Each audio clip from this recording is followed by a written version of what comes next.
Buenas noches, sean todos bienvenidos nuevamente a su canal Madres en el Corazón de la Batalla. Bueno, pues después de muchos meses nuevamente estoy presentando un video. Quise tocar un tema que es muy difícil y terminé en un entrampamiento que me duró meses. Aparte tuve mucha carga laboral, mucha carga en la casa, pero bueno, gracias a Dios ya nuevamente estoy presentando este tema que, como les digo, me ha costado muchísimo tiempo, muchísimos meses. Pensé que iba a ser más fácil, pero espero que dé muy buenos frutos en ustedes. El material para el capítulo que quiero tocar, el tema que quiero tocar hoy día, que es el control poblacional, pues es muy extenso. Hay muchísima información y, como les comenté, terminé haciéndome unas bolas increíbles. Pensé que nunca iba a acabar, no encontraba cómo darle la forma para que sea entendible, pero justamente en esa búsqueda y gracias a amigos, a profesores, encontré un librito en internet que, miren, es delgadito, está en internet abierto, se puede imprimir, está en PDF y se llama Las lágrimas de Raquel, la guerra contra la población. El autor es José Alfredo Elía Marcos y me ha gustado muchísimo porque explica paso a paso a lo largo de toda la historia de la humanidad cómo es que se ha querido atentar contra la vida, cómo se ha querido atentar contra el ser humano y contra el crecimiento de la población. El asunto es que esta guerra contra la vida, este control poblacional, se ha venido trabajando a lo largo de los años, ¿no? Y es así que ya está sembrado en todo el colectivo social, en la mayoría de las personas, el hecho de la paternidad responsable, que lo relacionan con no tener hijos. O sea, si tú eres una persona responsable, si cumples la paternidad responsable, es decir, que no tienes hijos, lo cual es absolutamente falso e incorrecto. Pero eso es lo que ya nos han sembrado, eso es lo que tenemos en la mente en el colectivo social. Por eso es que yo considero que es muy urgente, aunque sea muy difícil, muy espinoso, muy controversial, tratar este tema del control poblacional, porque no resulta siendo una cosa casual, no resulta siendo muchas casualidades que se juntan, sino más bien vamos a ver con la información que les voy a entregar el día de hoy, que es todo un andamiaje, todo un sistema muy bien financiado para evitar que haya nacimientos, para evitar que nos reproduzcamos, para que tener control poblacional como una herramienta de dominio sobre nosotros. Entonces, yo sé que es muy difícil este tema, pero les pido con humildad que abran la mente y puedan escuchar lo que tengo que decirles hoy. Voy a dejar en la reseña de este episodio todos los links de libros que he consultado, de videos que he visto, para que ustedes puedan darse cuenta que no se trata de una teoría conspiranoica, sino que todo esto tiene un fundamento, es verdad, y se los quiero mostrar a ustedes para que no sean engañadas. Históricamente siempre se ha atentado contra los débiles, contra los pobres, contra los miserables, ¿no? Por ejemplo, en la Edad Antigua, en Esparta, los recién nacidos, por ley, todos tenían que ser examinados por los mayores, por los sabios, por los eruditos, y si los veían débiles, si los veían con alguna malformación, pues los mataban, ¿no? Los tiraban desde un despeñadero porque no eran dignos de ser un ciudadano espartano. En las antiguas culturas también se sacrificaban niños, se sacrificaban personas jóvenes para apaciguar a los dioses, para solicitar, para pedir o para hacer oraciones. La cuestión es que era que se mataba gente, ¿no? Pero todo esto cambió con la intervención de la cultura judeo-cristiana en la civilización, ¿no? Porque ya todas las personas, todos los imperios, todos los gobiernos que se convertían al cristianismo, pues se daban cuenta que no estaba bien matar, que no era correcto, que era un pecado matar, y más aún matar a un indefenso, a un niño, a una persona desvalida, ¿no? Entonces ya se alcanzó, digamos, que ese estándar para respetar la vida. Pero En el siglo XVIII había un estudioso de ese tiempo que era Thomas Malthus, que sacó su famosísima teoría malthusiana y escribió un librito, y de acuerdo a las observaciones que él hacía, lo llamó Ensayo sobre la ley de la población. Entonces, él decía en sus observaciones que la población crecía exponencialmente, o sea, 2, 4, 16, y que la producción de alimentos crecía aritméticamente, o sea, solamente 1, 2, 3, 4. Por lo tanto, concluía que iba a llegar un momento en que la población iba a estar acá y los alimentos iban a estar acá y nos íbamos a morir de hambre. Entonces, solución, había que desaparecer un poco de gente. ¿Y a qué gente?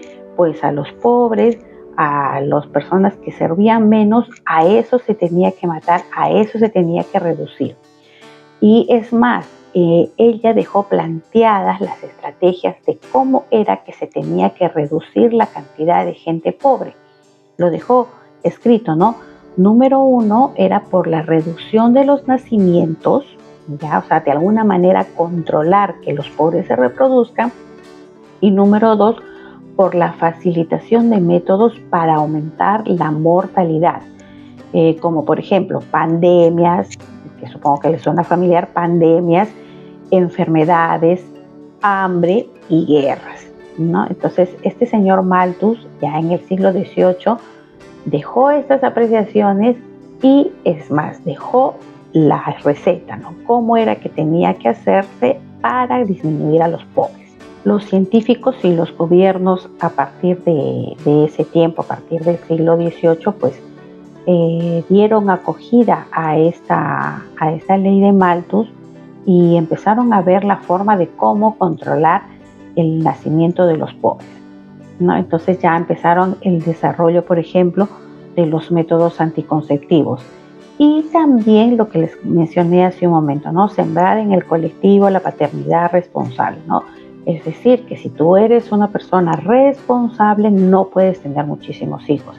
Y esta cuestión de la paternidad responsable, en el mayor error que nos hace caer es en separar lo que es las relaciones sexuales de la vida, del nacimiento. O sea, se facilita la idea de que las relaciones sexuales, bueno, pues son una cuestión anatómica, fisiológica, social o lo que sea, pero que no tienen nada que ver con la procreación, lo cual es absolutamente falso, porque la premisa principal que debemos tener en cuenta es que toda relación sexual conlleva la posibilidad de un embarazo, de una vida.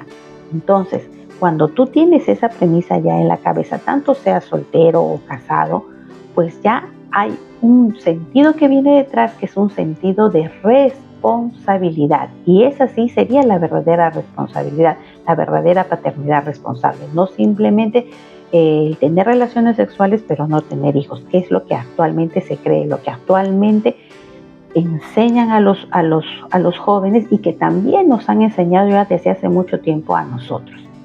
¿Y cómo se da esto? Pues yo recuerdo que yo he recibido en secundaria las clases de los famosísimos métodos anticonceptivos. Ahora a nuestros hijos también les enseñan eso. Ahora los gobiernos invierten muchísimo más dinero en lo que es la implementación y la educación en métodos anticonceptivos, no solamente a nivel nacional, ¿no? Sino que son instituciones grandes e internacionales que dan plata para que se eduque, se adoctrine a los niños en todo lo que es paternidad responsable, entre comillas, que no es responsable. Y eso con la finalidad de disminuir la población. Pero ojo, disminuir la población de la gente pobre, disminuir la gente, los nacimientos de la gente que supuestamente no sirve, que supuestamente no vale. Habíamos comentado hace un momento que según la teoría malthusiana, pues se tenía que reducir el número de nacimientos y que esto se podía hacer, o sea, mejor dicho, se podía reducir la cantidad de población, disminuyendo los nacimientos y aumentando la mortalidad. Y vamos a ver que lo que estamos viviendo actualmente en pleno siglo XXI es que esa premisa, esa situación que ya planteó Malthus, se ha desarrollado, la han desarrollado, la financian completamente para que haya menos población. Y eso lo palpamos, lo vemos claramente en las situaciones que estamos viviendo el día de hoy, como por ejemplo con esto de la pandemia de la pornografía.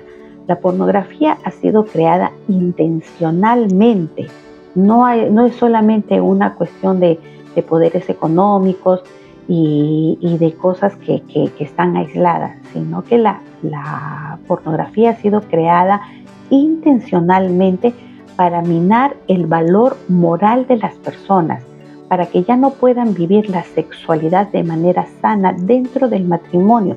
Y por lo tanto, si las personas adultas no pueden vivir de manera sana la sexualidad porque ya tienen el vicio de la pornografía, entonces por lo tanto va a haber menos embarazos, por lo tanto va a haber menos personas. Después también tenemos la hipersexualización de los niños.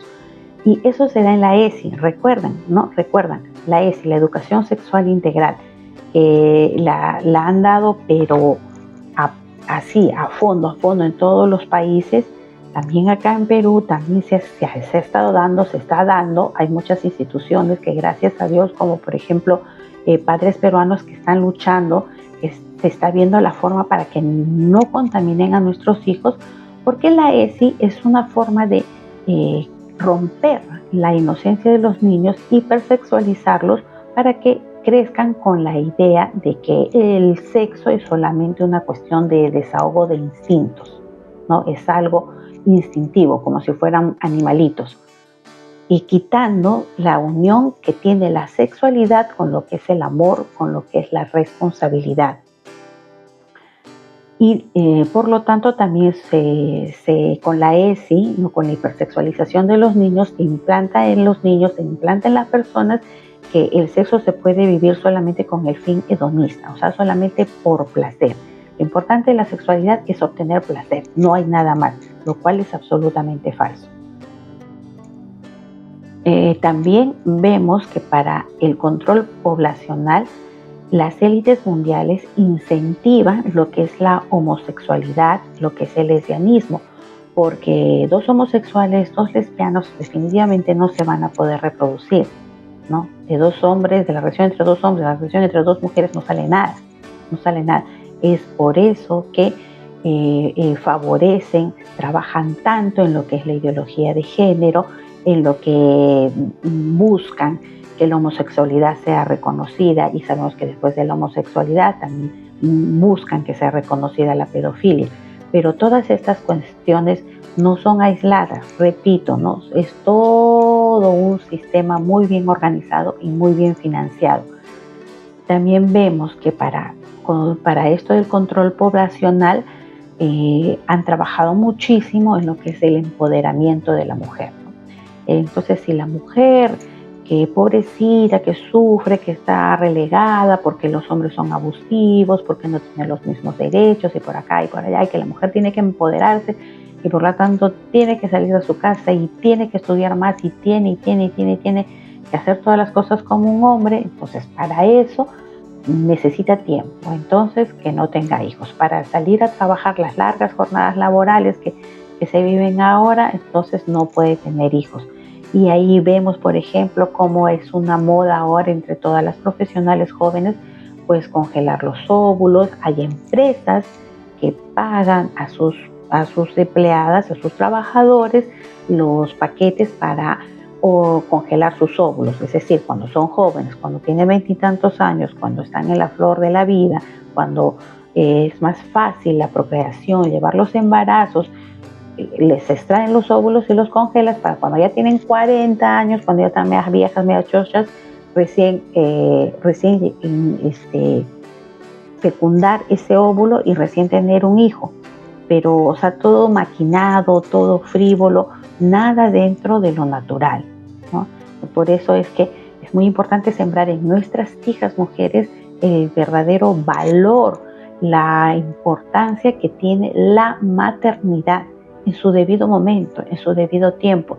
Y ojo, no es que querramos decir que la mujer entonces no debe estudiar, no debe trabajar, que debe de relegarse simple y llanamente a su casa. Eso no es así, porque lo hemos comentado también muchas veces. Sí se puede trabajar y llevar la casa, pero obviamente no vas a poder trabajar pues esas jornadas laborales que hay ahora de 10, de 12 horas, ¿no? La mujer sí puede trabajar, la mujer sí debe trabajar, si necesita apoyar a su marido, si necesita apoyar a sus hijos, está perfecto. Pero nuestra principal función, nuestro motor principal, nuestro eje es nuestra maternidad y todo lo demás se acomoda en relación a la maternidad, que es nuestra principal función. Después tenemos lo que es la creación y el adoctrinamiento de nuevas masculinidades, ¿no? Hay muchos programas, los gobiernos, nuevamente digo, gastan muchísima plata que son de nuestros impuestos, que es de lo que nos descuentan por planilla, de lo que tenemos que pagar a la SUNAT mensualmente o anualmente. Pagamos nosotros nuestros impuestos y da bronca que los estén gastando, pues, por ejemplo, en consultorías para que las instituciones públicas escriban los informes con el lenguaje inclusivo, ¿no? Para que a los militares les compren mandiles rosados para que desfilen con mandiles rosados. Eso cuesta, y esa plata de donde sale de nuestros impuestos. Eso por un lado. Y por otro lado le están quitando toda la esencia masculina a los hombres, al caballero. Por eso hay países donde a los hombres ya ni siquiera les interesa establecer una relación con las mujeres porque tienen miedo. Hay muchísimas denuncias y muchísimos cambios legales por los cuales los hombres tienen todas las de perder. Entonces, para evitarse complicaciones, ¿qué hacen los hombres? Ya ni se juntan con las mujeres, ¿no? Entonces, todo esto malogra, todo esto mina la esencia de la caballerosidad, de lo que es el hombre. Ahí también entramos a tallar las mamás en la forma en que educamos a nuestros hijos varones. Y eso también va muy relacionado en la forma en cómo tratamos a nuestros esposos. Hay otro punto también que está dirigido a atacar a lo que es la procreación, a lo que es la maternidad, a dominar, a controlar la población, que es el falso ecologismo. Tenemos que diferenciar la ecología. Ecología es una ciencia exacta, es una ciencia que tiene un fundamento, un sustento, que está basada en hechos concretos y en verdad. Eso es la ecología. Pero lo que es el ecologismo es una ideología, o sea, está basada en ideas, está basada en mentiras, no tiene ningún sustento científico. Entonces, ¿qué nos dicen los ecologistas? El planeta Tierra ahorita está en una transformación, en un cambio climático antropogénico. Miren, a cambio climático antropogénico. ¿Qué quiere decir? Que los seres humanos, los hombres, estamos causando el cambio climático, porque con lo que contaminamos con los carros, con lo que contaminamos con nuestra respiración, porque comemos carne y las vacas contaminan, que los gases de las vacas tienen mucho metano y no sé cuánta tontería más, ¿no? Entonces, para evitar ese cambio climático, quieren que adoptemos medidas así tan locas, como por ejemplo, que es que nos alimentemos con insectos, que ya no comamos carne, que cuidemos los bosques, que cuidemos las ballenas, las focas, y digamos que está muy bien proteger y cuidar la naturaleza, por supuesto que sí, ya, pero lo que no se entiende es que nos obligan a cuidar los bosques, a cuidar los ríos, los océanos, la Amazonía, que por acá, que por allá, hay que cuidar todo eso, pero hay que aprobar el aborto. ¿Qué vale más? ¿La vida de un perrito, de un cerro, de un bosque, o una vida humana? Eso es lo que no se entiende, ¿no? O sea, sacan muchísimas leyes de controles forestales, por ejemplo, pero sin embargo aprueban el aborto. Gracias a Dios, en Perú seguimos aguantando y aún no aprueban el aborto. Yo ojalá Dios mediante que no lo aprueben nunca. Y bueno, ese es el siguiente punto también, ¿no? Para controlar la población, lo que hacen es la aprobación del aborto. Hay muchísimos países que ya desde inicios del siglo XX, desde 1907, creo que Suecia fue el primer país en aprobar el aborto. Y eso ha ido creciendo cada vez más. Tal es así que para el año 2024 la OMS, sin ningún remordimiento, sin ninguna pena, ha declarado públicamente que cada segundo se producen 2 abortos en el mundo. O sea, imagínense lo que es eso. En China, con la ley que tenían de la prohibición de más de un hijo, ¿a cuántos niños han abortado? ¿No? Porque una familia ya tenía un hijo y como no podía tener el siguiente, pues lo abortaban. O si se enteraban que el niño, el que estaban esperando, pues era mujercita, la abortaban, preferían tener un hombre, ¿no? Entonces, en China se han abortado más de 10 millones de personas por año. Durante 30, 40 años, imagínense a cuántas personas se ha asesinado. Y esto del aborto, repito una vez más, ¿no? Es también por una medida de control poblacional, por una medida para reducirnos, para dominarnos. Tiene también mucho que ver esta situación que estamos viviendo de los sistemas laborales extensos, los sistemas educativos extensos. Por ejemplo, yo estoy en total desacuerdo que haya la jornada escolar completa, así le llaman, jornada escolar completa, porque hacen que los chicos de secundaria estudien hasta 2:45 de la tarde, desde las 7:30 de la mañana. Es demasiado tiempo para estar en el colegio. Y los papás también, ¿no? Que trabajan de 9 de la mañana a 6 de la tarde, pero por las distancias terminan saliendo algunos 6:30 de la mañana de su casa y terminan llegando 9:30 de la noche. Conclusión, padres todo el día trabajando, hijos mucho tiempo en el colegio y ya casi ni se ven, ¿ya? Y eso al margen de que los niños solos están descuidados, no sabemos lo que les pasa, no sabemos si comen bien, no sabemos qué ven en la televisión, no sabemos qué amigos tienen. Aparte de todo eso, los niños crecen sin una idea de familia, no conocen cómo es una dinámica familiar. Por dinámica familiar me refiero a que, bueno, pues en la casa siempre está la mamá, están los hermanitos, ¿no? Llegan a la casa y hay quien les sirva su almuerzo, hay un rato de conversación, ya sea en el almuerzo o la cena. Entonces crecen sin idea de familia. Cuando ellos sean grandes, pues no les va a llamar la atención ni el matrimonio, ni la familia, ni tener hijos, ni cuidarlos. Todas esas acciones que vemos que están pasando, se dan cuenta que tienen un fin, se dan cuenta que tienen un propósito muy claro y no nos damos cuenta. Y esa justamente es la finalidad que yo tengo en este episodio, en este capítulo que les estoy presentando.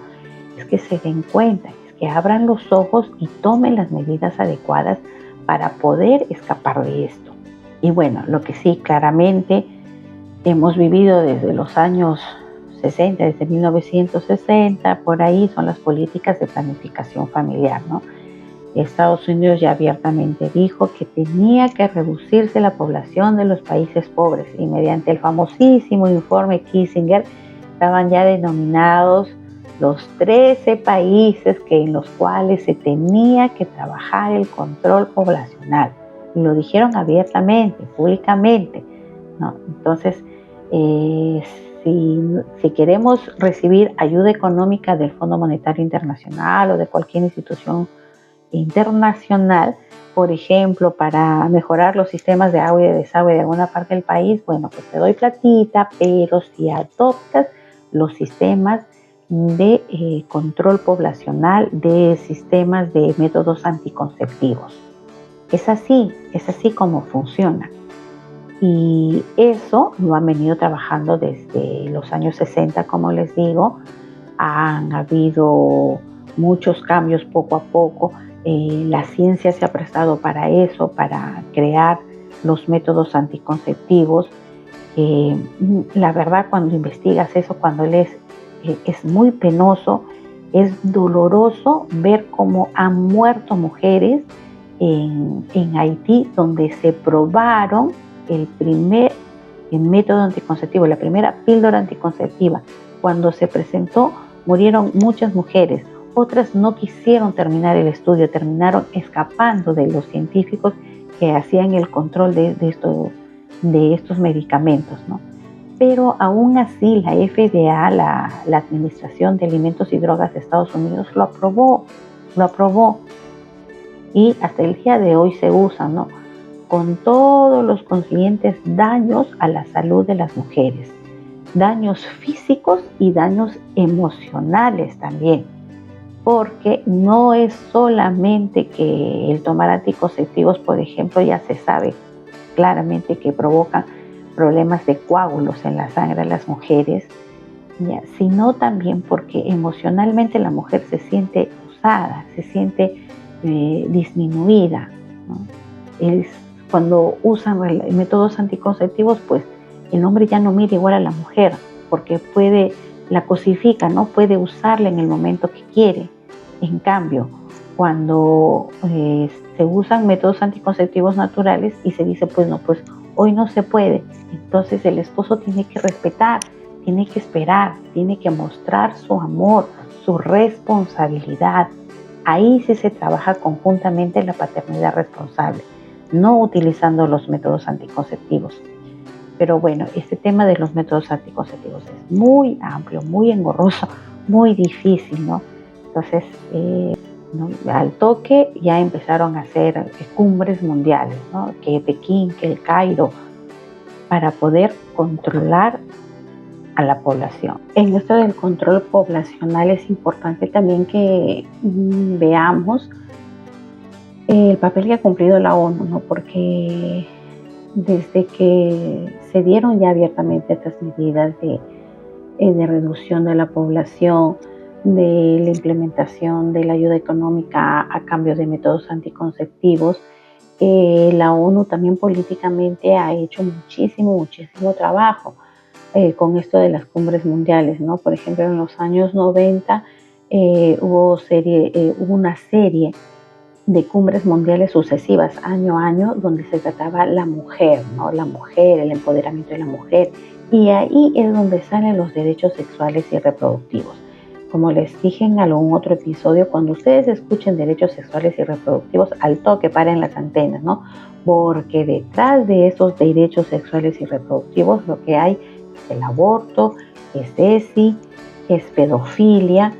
Entonces, ahí hay que tener muchísimo cuidado, porque ya a nivel internacional es donde en esas cumbres mundiales ya se fueron creando, por ejemplo, los términos de género, que ahora lo usan tan fuertemente, lo quieren imponer tan fuertemente, ¿no? Entonces, lo digo porque no nos dejemos engañar, ¿no?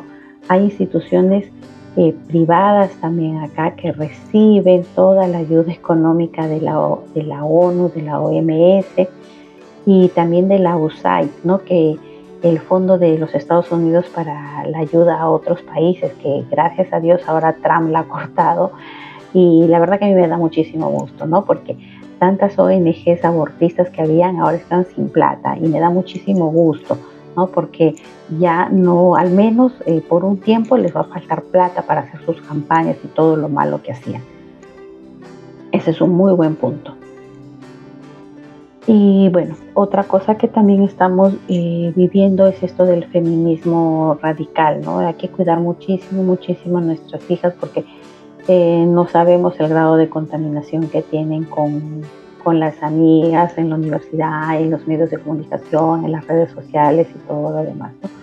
Porque cuando menos te des cuenta, de repente puede aparecer tu hija con su pañuelo verde y mi cuerpo, mi decisión y todo lo demás, ¿no? Hay que tener muchísimo cuidado con nuestras hijas porque el feminismo busca la sublevación de la mujer contra el hombre, pero sin ningún sustento, ¿no? O sea, ¿cuál sublevación? ¿Por qué te vas a sublevar si tenemos los mismos derechos?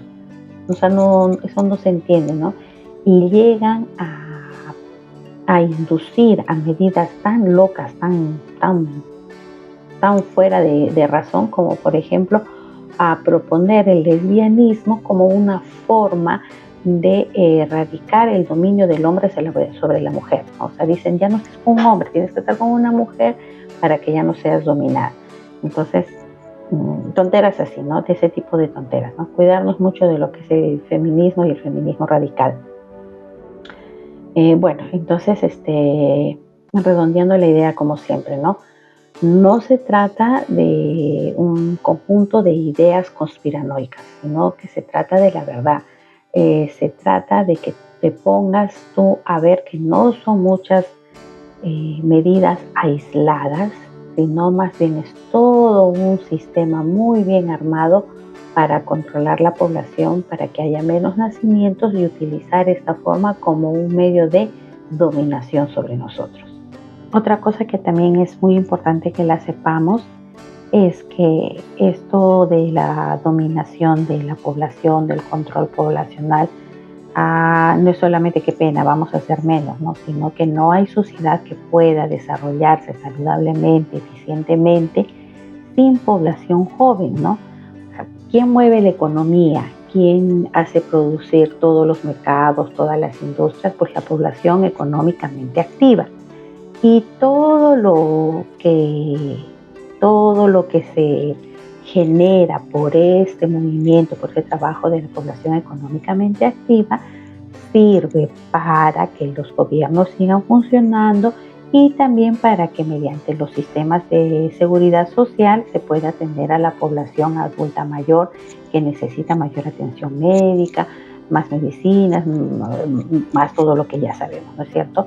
Pero ¿qué pasa si ya no hay más reproducción, si no hay más nacimientos? ¿No? Pasa lo que está pasando en Europa, ¿no? El invierno demográfico. Hay más gente adulta que gente joven. Entonces, si acá un tiempito, ¿quién va a mantener a los jubilados?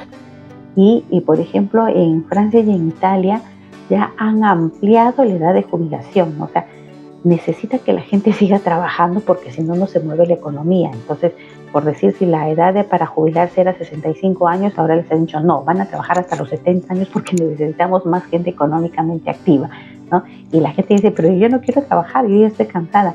Pero esas medidas se están adoptando porque no hay cómo generar el movimiento, cómo generar la dinámica de la economía social, ¿no? Entonces, es gracioso eso, ¿no? Porque es como se dice un disparo en el pie, ¿no? Un disparo en el zapato, ¿no? Piensa que va a ser mejor que haya menos gente, pero en realidad no, pues necesitamos la gente económicamente activa, necesitamos a los jóvenes para que se mueva la economía de un país. Es importante también este punto que quería mencionarles, que ante toda esta situación del control poblacional, del uso de los métodos anticonceptivos y todo lo demás, ¿qué es lo que nos dice la Iglesia? Y la Iglesia, que es madre, que es maestra, ya sabía, ya lo vio esto desde los años 60 también, y es por eso que el Papa Pablo VI en el año 1968 nos entregó este librito así chiquitito, facilito de leer, tiene pocas hojas y cuesta 2,50 soles, o sea, medio dólar, ¿ya? Que es la encíclica de Humanae Vitae, porque el Papa Pablo VI ya se dio cuenta de que era muy peligroso dejar que los gobiernos, que los estados se involucren en las familias para direccionar cuántos hijos deberían de tener, cuántos sí, cuántos no. Y no como una imposición, sino como una invitación amorosa, habla a los esposos para que vivan la sexualidad dentro del matrimonio enfocada de manera saludable y responsable, ¿no? De acuerdo a lo que naturalmente es, ¿no? Que tiene la sexualidad dentro del matrimonio tiene dos fines, el unitivo, o sea, unirse con la pareja, y el procreativo, es decir, tener hijos, sin separar estas dos fuentes que tiene, ¿no? La fuente unitiva y la fuente procreativa, no se puede separar eso. y sabiendo, en esta encíclica también invita a los esposos eso, sabiendo de que toda relación sexual implica la posibilidad de vida y también invita a respetar esa vida, sabiendo que tampoco no es moral ni lícito oponer algún medio que se oponga a esa procreación, que se oponga a esa generación de la vida, es decir, a los métodos anticonceptivos. ¿Mm? Entonces, repito lo de hace un momento, ¿no? Esto de los métodos anticonceptivos es tan engorroso, tan grande, pero buscaremos la forma de explicarlo de la manera más simple, más fácil y verdadera para que lo puedan entender y lo puedan asimilar. Bueno, ante toda esta realidad que estamos viviendo, ante estas evidencias que les acabo de mostrar que pueden parecer ideas conspiranoicas y locas, pues más allá de todo eso, lo bonito es ver que todavía existimos familias numerosas, poquitas, pero todavía existimos, ¿no? En mi caso, mi familia, nosotros tenemos 8 hijos y es muy bonito encontrarnos con otras familias que tienen 6, que tienen 5, que tienen 9, que tienen 10. Existimos todavía. Y yo lo digo en mi experiencia personal, pues la maternidad, el matrimonio es lo que verdaderamente hace plena la vida de una mujer. Es donde verdaderamente nos sentimos empoderadas, nos sentimos plenas y que hemos alcanzado lo máximo a lo que podíamos llegar como mujer, ¿no? Entonces, yo les invito a eso, a que no tengan miedo a la maternidad. ¿Da miedo? Por supuesto que sí, por supuesto que sí da miedo, ¿no? Da miedo porque la plata, da miedo por el futuro, da miedo por el sufrimiento de los hijos, porque si sufre un hijo, tú también sufres, ¿no? Si tienes más hijos, vas a tener más sufrimiento, ¿no? Obvio, que se sufre, pero que uno es feliz, es absolutamente feliz, ¿no? Yo veo a mis hijos, ya tengo 3, 4 adultos, ¿no? Que están luchando, que están esforzándose, que están trabajando, pues esa es la manera en que tú ves que estás trascendiendo, que no te has quedado solamente en tus egoísmos, en tu miedo, sino que has trascendido. Entonces, queridas amigas, les invito a eso, ¿no? A que no tengan miedo, a que compartan este material, a que me ayuden a que este canal siga creciendo poquito a poquito, y también les invito a tener hijos, siempre en comunión con el esposo, ¿no? Te pones en oración, le dices a Dios que te ayude, que te ilumine y lo conversas con tu esposo. Y si ya estás en el camino de estar abierto a la vida, pues te felicito. No tengas miedo. Dios es fiel, Dios ayuda y Dios siempre puede. Nosotros no, el esposo tampoco, pero Dios sí puede. Entonces yo les invito a eso, a confiar y les invito a tener más hijos. Muchas gracias y nos vemos en el siguiente episodio.